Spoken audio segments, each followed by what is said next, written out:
I am here to talk to you about my Iceland trip. So if you're new to my channel, hi, my name is Maythexx. Let's go ahead and get into the video. I'm gonna spend a little bit of time just talking about travel because I know that that is a really important and key step just in the actual how to get to Iceland. So I flew out from Los Angeles to Boston on Saturday, got there same day on Saturday, and then I flew out the next day on Sunday from Boston to Iceland. But because of the time difference, I ended up arriving in Iceland technically on Monday local time at 4:45 a.m. As soon as I finished up at the airport, we headed over to the Hertz counter to pick up our rental car.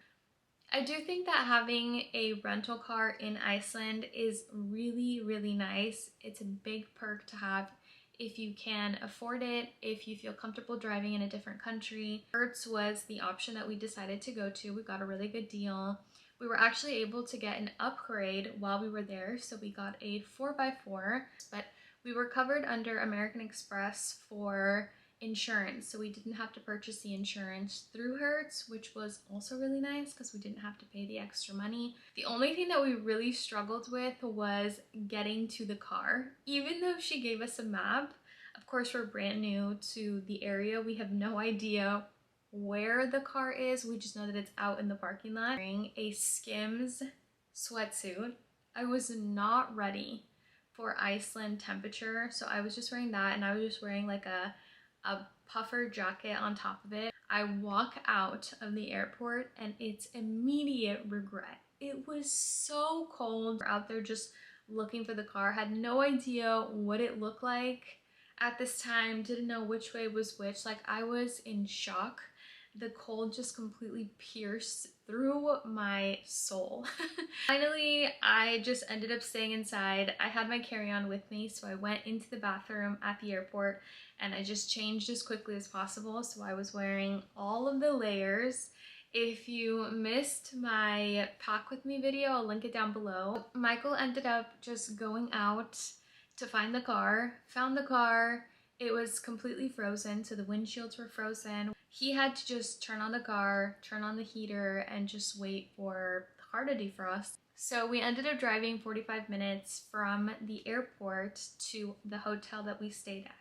So we stayed for the first night in Iceland. We stayed at Reykjavik Bergaya Iceland Hotel.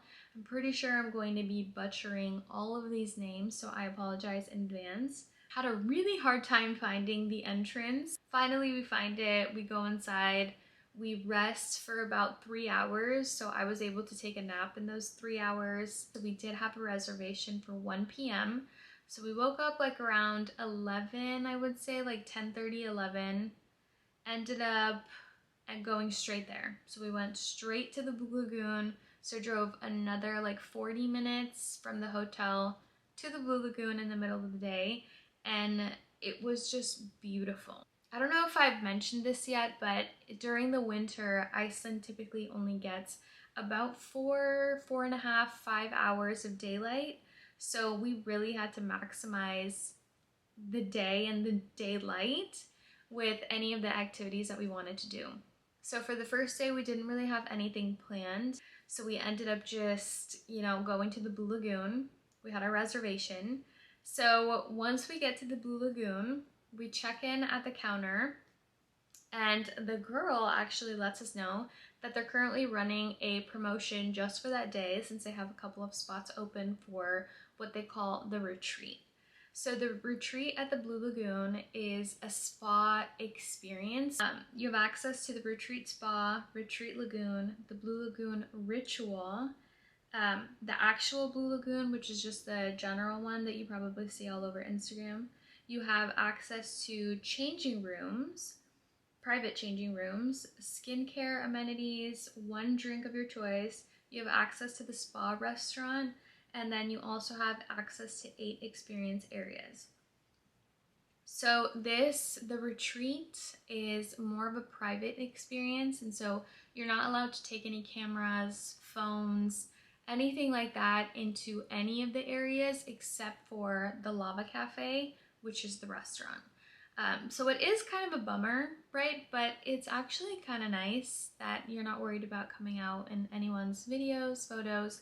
There is somebody who works with the Blue Lagoon, and they're specifically in the private Blue Lagoon area, so like in the water, and she's taking pictures. So you can really tell her like how you want the camera to be angled, what types of photos you want, and then she'll send them to you via email.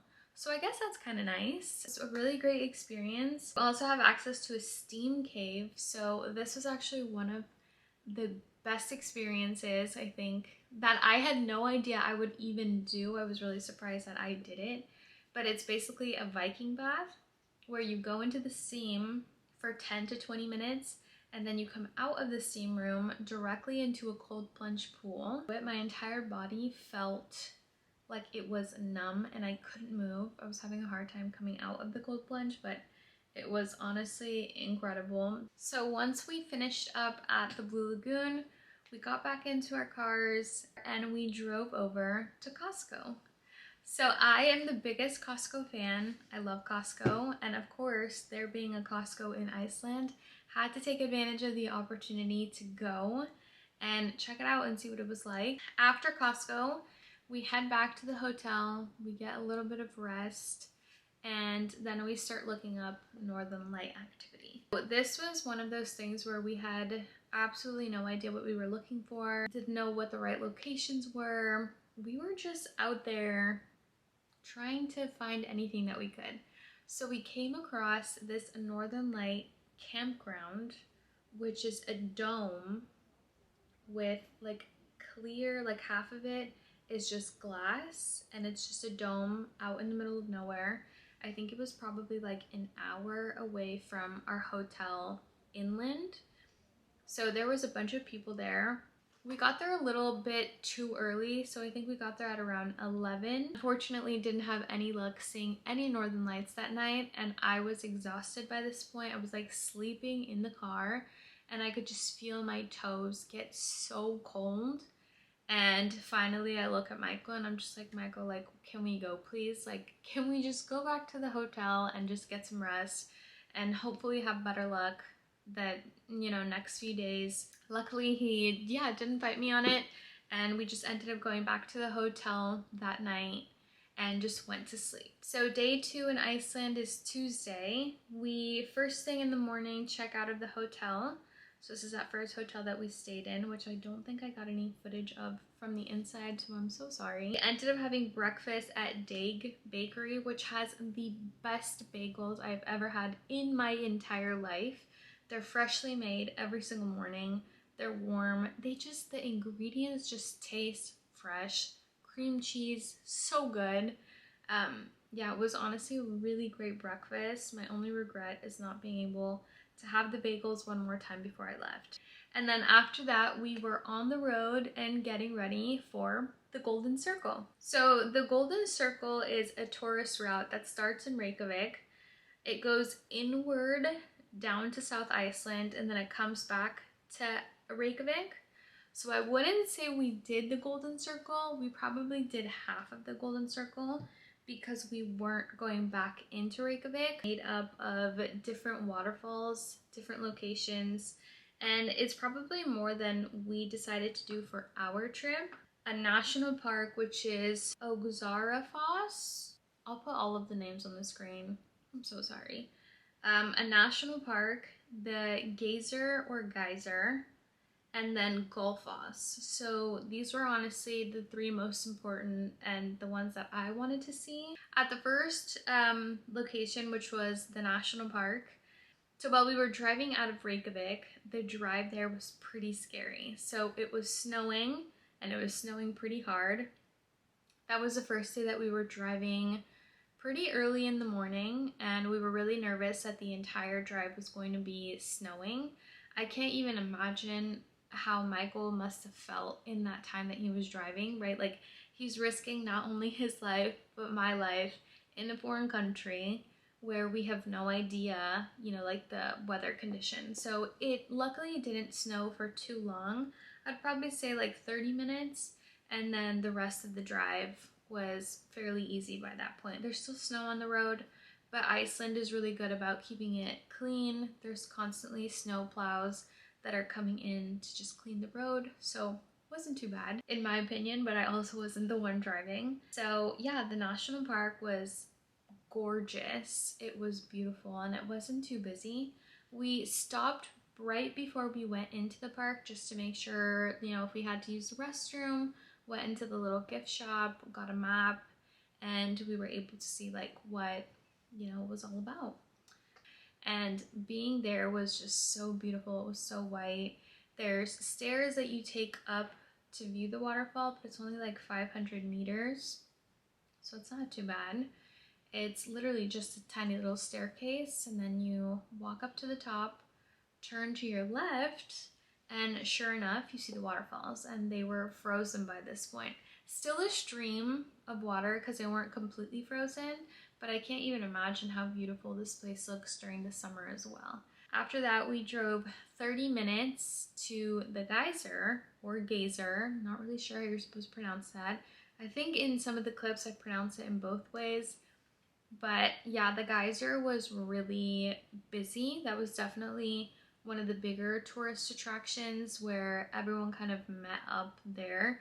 There were a lot of tourist buses, so they were full of people. The Geyser Geothermal Park is known primarily for its geysers, so a rare form of hot spring that erupts under pressure. But there's also a lot else that you can see there, but that was the main reason why we were there. So it's erupting every like 5 to 10 minutes. I was able to get some really good footage of it, which I'll insert here. We didn't really go too deep into the actual park. We were kind of just there for one of the main geysers and just looked at the area. The entire floor was frozen, so a lot of the times people were slipping, and I'm wearing, you know, waterproof shoes that I think have good grip, but crampons are actually recommended for areas like that. By this point, I was pretty hungry, so we ended up stopping into the Geyser Cafe, where I had one of the best burgers with fries on the trip. It was just, everything is just so fresh. The cafe is also paired with just like a store where you can buy souvenirs, and then they also have Icelandic clothing store. They also have 66 North, and it's all one building. So when you have access to the cafe, you can go into the store, and yeah, they had some pretty cool souvenirs. After the geyser, we had about like 10 to 15 minutes, depending on traffic, of course, to Gullfoss. So this location was one that I was looking forward to. Gullfoss is one of the largest waterfalls in Europe by volume. It's also one of the most beautiful waterfalls in general. So during the winter, about 21,000 gallons of water are falling per second, which is insane when you think about it. And then during the summer, it's about 37,000 of gallons per second. So it was really beautiful. It was freezing cold. The sun was already starting to go down. So we had, I think it's called like twilight hour, where the sun is already setting, but it's still light out. I called my mom on FaceTime while I was there, and while I was talking to her, my lips were turning purple because of how cold it was. So keep in mind how cold it was. It was absolutely stunning. 10 out of 10 would recommend. So that was our last stop as a part of the Golden Circle. Air quotes, because we didn't do the full circle. At this point, we were on the way to the next location, which was going to be in Vik, which is down south. It's about 2.5 hours from Reykjavik. We ended up staying there for one night. We checked in to Hotel Korea, and this was where we got really lucky at night.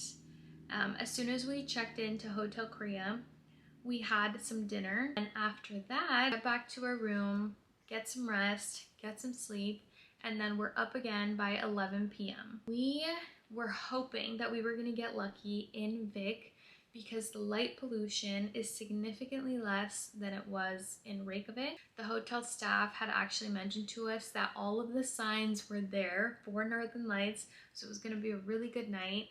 Hotel Korea will actually call you to your room to let you know that the Northern Lights have appeared. But we took matters into our own hands. So we ended up driving with our car up to the church, where we found a different group of just tourists who were there hoping to see the Northern Lights. We didn't have any luck. We drove a little bit more west, a little further west, behind the mountain. Would we have more luck? We made the executive decision. We said, you know what, let's go check it out. So from the church to the new lookout location, we probably drove about 10 minutes, and we saw 2 other cars in this lookout area. We're like, you know what, who cares? We're here, like, let's just pull in and we'll just wait. We see the car next to us frantically get out of his car with his camera and his tripod. He's setting it up, and we're just like, okay, like, I'm gonna walk out with my just phone in my hand. Like, I didn't even have my camera because at that time I just blacked out and I just didn't want to miss it. So we get outside, we set our phones to night mode.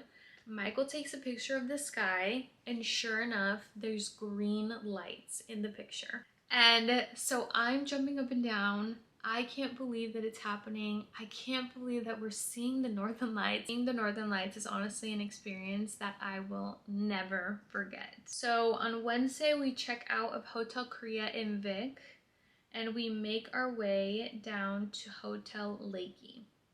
So we didn't really have anything planned for Wednesday because there was a really big storm. So it was raining, it was windy, and then it started snowing. And we just felt like visiting some of these waterfalls wasn't going to make sense for Wednesday. So Wednesday we just treat it as a travel day. So from Vik to our new hotel, which is Hotel Lakey, it's about an hour away. So we ended up just getting there, just hung out, watched some TV, didn't really do much. Yeah, it was a pretty chill day, but it was nice to have a little break. We had dinner at the hotel, so at Hotel Lakey, and I had some chicken, which was really good. The meal was delicious. The atmosphere was incredible. The hotel was empty. It is more like in the middle of nowhere, so we were hoping to see the Northern Lights again. However, because of the weather, it was really rainy, cloudy, and we didn't have any luck. I'm just doing a quick check-in from the rooftop. So this is a rooftop at our hotel, and it's really cool because I'm technically inside and there's glass all around. It rained earlier today, so the ceiling is a little foggy, but outside it's starting to get clear. So we came outside to try to see if we can see some Northern Lights tonight. So I'm inside, Michael's outside, he's the other camera. The time is currently 12:44, so it's just past midnight.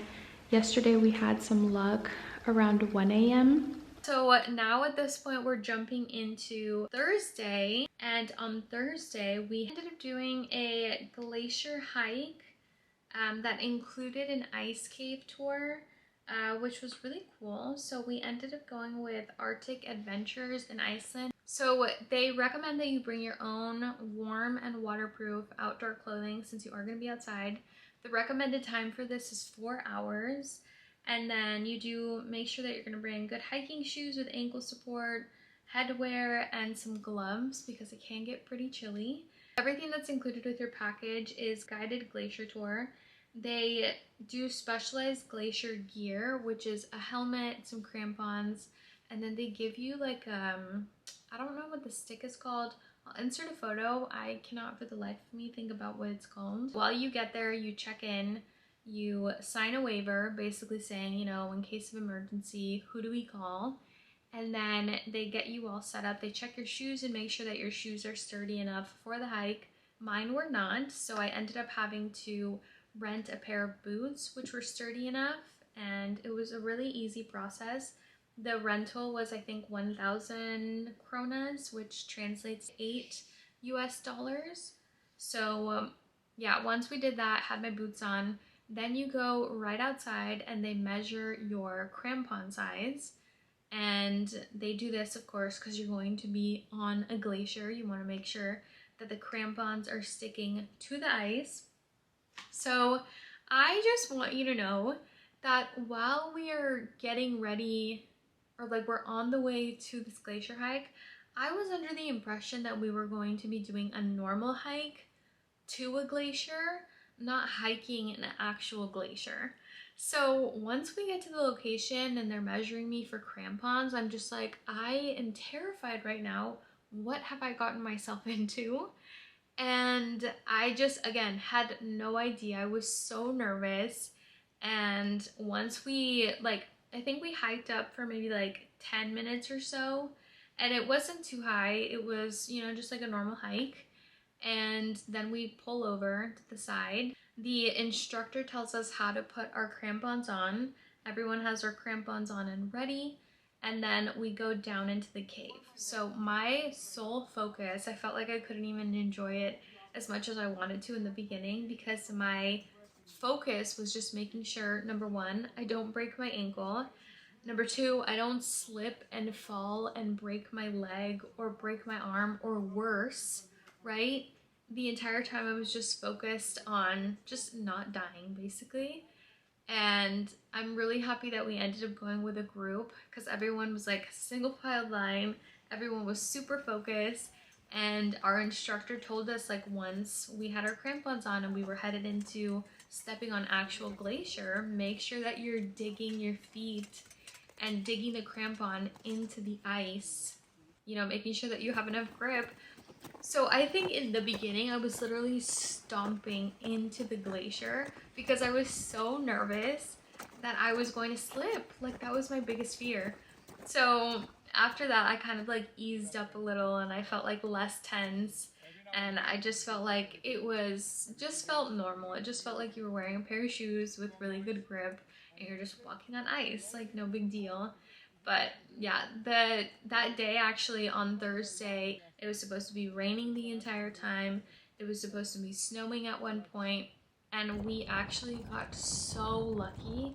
It didn't rain at all, and the sun actually ended up coming out.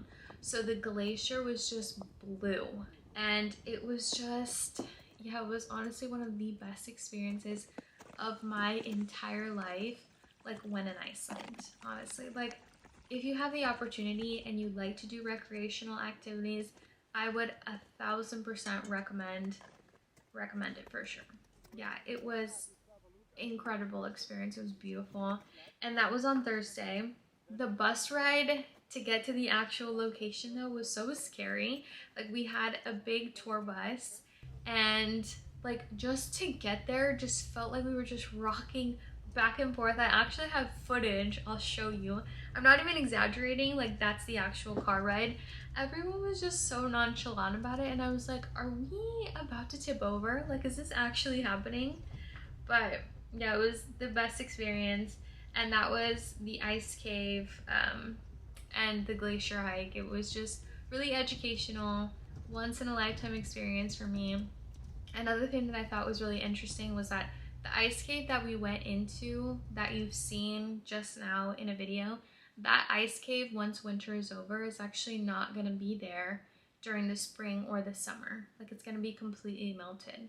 After we finished up the glacial tour, we ended up driving down to try to see Diamond Beach, but Diamond Beach, it was really dark, it was scary, it was windy, the waves were super high, and it just didn't feel safe. So we took a couple of pictures, but we ended up getting back into our car and we just went back to the hotel. On Friday, early in the morning, we checked out of Hotel Lakey, and then we had a long 3-hour drive back into Reykjavik. However, because we ended up having to reschedule our day for Wednesday because of bad weather, we decided that on the way back, we would stop at the waterfalls and stop at the locations that we had originally planned for, which actually ended up working out, because this way we would just do it on the way back and take like little breaks in between. So Friday we checked out of Hotel Lakey, And then we ended up stopping at all of the different waterfalls.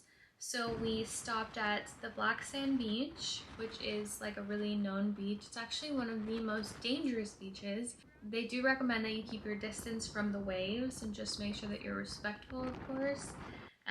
We ended up going to Seljaland Foss, Skogafoss, and Glujafra Foss. Again, I'm so sorry I mispronounced all of those. But we stopped at all of those waterfalls on the way back. I'll insert some photos. They were all so beautiful. Definitely had to be bundled up, and it was really cold the entire time. It was really windy and it started snowing, but the snow actually felt like hail. And because it was windy, the snow was kind of falling at an angle. So if it hit your face, it actually hurt. So that's the reason that you'll see me like this in some of the videos. And we went into a little souvenir shop and picked up a little duck. So this is actually something that I want to get into doing because when Michael actually went to Germany for Oktoberfest, he brought back a little duck dressed in like an Oktoberfest little outfit. So now I have bought a little Viking duck for Iceland. So this is something that I'm hoping that I can continue to do and just maybe make it like a little collection. And drove back into Reykjavik, which actually felt like forever. The driving conditions got really scary at one point. I'll insert some video clips here, but it was like at one point you would have snow, you would have rain, you would have really strong winds. Yeah, it just got really scary at one point. We had to drive really slow. We couldn't see and like couldn't gauge like what was ahead of us. So everyone was driving really slow, really cautious, but ended up making it back into the city. We checked in to Hotel Vaughn, and the thing with parking is that you have 3 different parking zones. So there's P1, P2, and P3. So P1 is for 3 hours max. So this type of parking is normally like in the city streets where, you know, people drive in to go to a restaurant or you go to the gym or you go wherever you're going. You could only be parked there for a maximum of 3 hours. Overnight parking is going to be P2 and P3, which is just a little further down. The actual city of Reykjavik isn't too big, so we're used to walking anyway. So yeah, just found some parking, walked back to the hotel, and then ended up getting some food. So we got burgers, of course, no surprise. Today is actually one of our second to last day, I guess last night there. So on Saturday, we decided to go into town to explore. This is when we got all of our souvenirs to bring back home. Ended up doing some shopping, exploring. I went down to the church and I went inside to go and just see what it's all about. It's really beautiful, beautifully built, and I love that some of the benches are facing the chimes, and then some of the benches are actually facing into church for anyone who wants to go and sit through a service.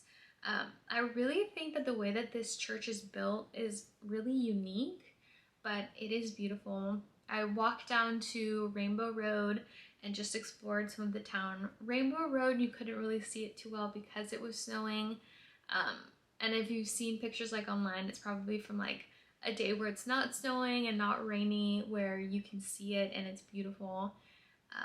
But yeah, it's just really good energy, a lot of great areas. On Saturday, yeah, after we did all of the souvenirs and it got pretty late, we ended up going to Perlan. So Perlan is a museum that they have in Reykjavik. It's about a mile away from the hotel, but we ended up driving there just because we felt like, you know, we have the car anyway. Why would we take any other transportation? So we drove to Perlan. Is a really cool visual representation of like the volcanoes in Iceland, the glaciers in Iceland. They have 6 tanks that make up Perlan, which you'll see in the clips that I show you, but 4 of them are actually still in use, and they're used to power the cities, the like surrounding cities, which I thought was really cool. They converted 2 of those tanks into a volcanic room dedicated to the Icelandic volcanoes, and then they also used a different tank create a simulation of what an ice cave would be, or like what it would be like to go into an ice cave. So it is really cold in there. They do recommend that you wear all of your, gear, and the walls are basically made of ice. And then you have different pieces of just like, I guess, nature, like different pieces of like rocks that you can feel, so you can have an interactive experience with it as well. But yeah, just I'll insert clips from the actual like ice cave at Perlan.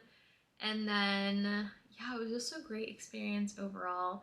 The volcanic room where they have a short film actually smells like what a volcano would smell. But yeah, Perlan was really fun. And then Saturday night, we ended up going out to try to see the Northern Lights one last time, which we got super lucky with. They were as bright as they had been, and they only lasted for a couple of minutes. Last day, Sunday morning, we check out of Hotel Vaughn in Reykjavik. We make our way down to the Blue Lagoon for one last time. And we, of course, don't have time to do the retreat this time, so we're just doing the general experience, which was actually really nice. The actual main Blue Lagoon pool that's open to everybody, you don't have to have a specific package, is really big. And because we went so early in the morning, it was empty. We were at the Blue Lagoon, I would probably say, for like an hour and a half. Took a shower, got ready, and got dressed to get back to the airport, get ready and checked in. And next thing you know, we were on our flight back home to come back to Boston, to get back to Los Angeles. And now it's been like 3 weeks since we were there. So no complaints about this trip. Everything was honestly a 10 out of 10. The food, the people, the island itself, the culture, like everyone was just so opening, and like, it was just such a great experience. Iceland is such a beautiful location, and I would recommend it to anybody. So I'm really glad that I get to share this experience with you, and I hope that you guys find this video helpful. I hope you like it. Let me know if you guys have any questions down below. If you stayed to make it to the end of the video, thank you so much. For anyone who has subscribed to the channel, I want to thank you again so much. I love you guys, and I will see you in the next video.